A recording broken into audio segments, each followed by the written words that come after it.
মনপুরায় মেঘনায় নৌকা থেকে পড়ে নিখোঁজ জেলের মরদেহ ৬ ঘন্টা পর উদ্ধার। Senior staff reporter Mohammad Shakil Khan রাজুর তথ্য ও ভিডিও চিত্রে দেখুন বিস্তারিত।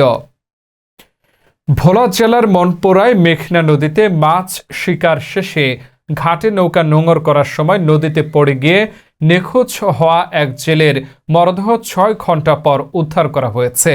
শুক্রবার ২০ জুন দুপুর ২টার দিকে উপজেলার ৪ নং দক্ষিণ সাকুচিয়া ইউনিয়নের আলমপুর সংলগ্ন মেঘনা নদী থেকে মরদেহটি উদ্ধার করা হয়। নিহত জেলের নাম মোহাম্মদ মহিউদ্দিন। তিনি মনপুরা উপজেলার ২ নং হাজিরহাট ইউনিয়নের ১ নং ওয়ার্ডের বাসিন্দা, মৃত জয়নাল আবেদিনের ছেলে। মহিউদ্দিন পেশায় একজন জেলে ছিলেন এবং ইসমাইল মাছির নৌকায় রান্নার দায়িত্বে কর্মরত ছিলেন। নৌকার মাঝি ইসমাইল জানান, সকাল ৮টার দিকে মাছ শিকার শেষে আমরা আলমপুর ঘাটের নৌকা নোঙর করি। সবাই নৌকা থেকে নেমে যায়, কিন্তু মহিউদ্দিন নৌকা থেকে নামার সময় অসাবধানতাবশত পানিতে পড়ে যান। সঙ্গে সঙ্গে খোঁজাখুঁজি করেও তাকে পাওয়া যায়নি। পরে দুপুর ২টার দিকে একই স্থানে তার মরদেহ নদীতে ভেসে ওঠে।